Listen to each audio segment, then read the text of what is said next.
Assalamualaikum warahmatullahi wabarakatuh. Halo teman-teman semuanya, kembali lagi dengan saya Kingkin Lawangsari dengan NIM 20455539 PN 16439 dalam kegiatan processing benih acara 5 golongan C3.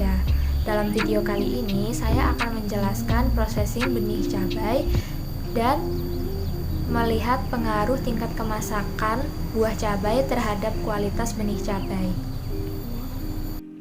Langkah pertama, kita melakukan ekstraksi benih cabai dengan cara membelah buah cabai tersebut dan mengeluarkan biji di dalamnya. Hal ini dilakukan karena cabai merupakan buah berdaging atau fleshy fruit, sehingga teknik yang dilakukan adalah pembelahan dan mengeluarkan biji secara manual. Pada buah berdaging, sebelum dilakukan ekstraksi dapat dilakukan pengeringan buah terlebih dahulu. Buah yang termaksud tipe ini contohnya adalah cabai, oyong, okra, dan pare.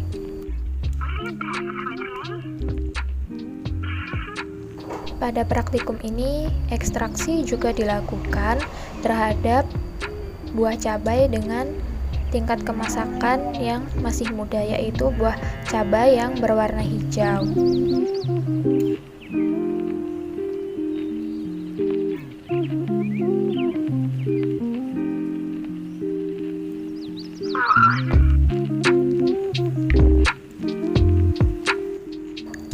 Lakukan pemisahan biji sampai kira-kira biji tersebut cukup untuk proses praktikum pada hari kali ini.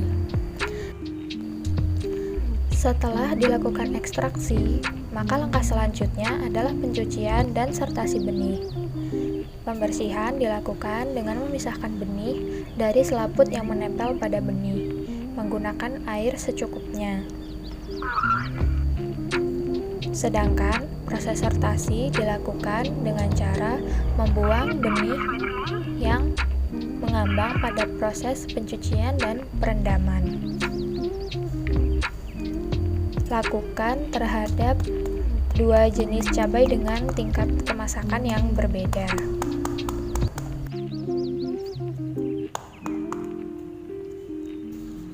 Selanjutnya dilakukan pengeringan benih cabai selama 3 hari dengan cara dikering anginkan.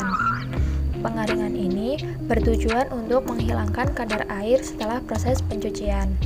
Selain itu, pengeringan benih juga bermanfaat untuk menjaga keseimbangan kadar air benih dengan lingkungan.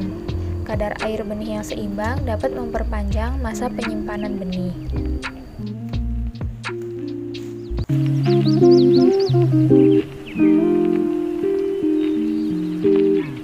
Setelah 3 hari, maka benih siap untuk dikecambahkan. Pertama adalah menyiapkan media perkecambahan tersebut berupa polybag sejumlah 6 buah karena kita melakukan 3 kali pengulangan pada setiap tingkat kemasakan buah.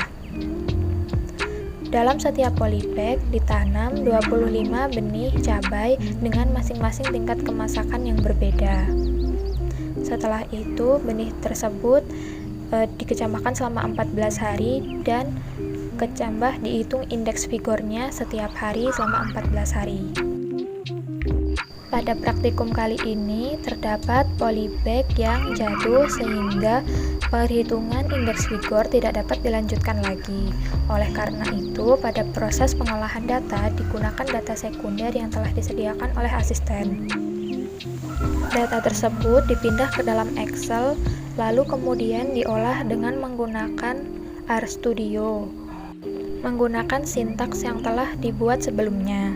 Sintaks tersebut digunakan untuk menghitung pengaruh indeks vigor dan gaya berkecambah benih pada setiap tingkat kemasakan. Data tersebut yang telah didapatkan di-copy kemudian disalin ke dalam bentuk Word untuk selanjutnya bisa dibuat tabel. Ini adalah contoh hasil dari perhitungan olah data uji lanjut indeks vigor. Hal yang sama dilakukan untuk uji lanjut gaya berkecambah benih pada setiap tingkat kemasakan menggunakan sintaks yang sama, akan tetapi diganti formulanya menjadi gaya berkecambah. Hasil yang didapat kemudian disalin ke bentuk wort. Nah, setelah didapatkan, ternyata cabai merah dan cabai hijau berada di dalam grup yang sama.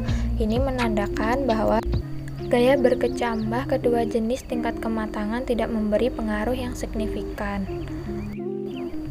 Pada uji lanjut indeks vigor juga didapatkan bahwa cabai merah dan cabai hijau indeks vigornya berada di dalam grup yang sama.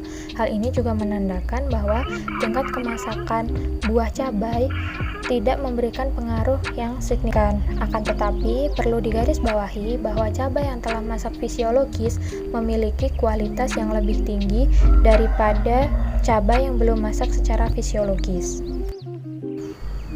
Sekian video dari saya, semoga bermanfaat dan terima kasih banyak. Sampai jumpa teman-teman.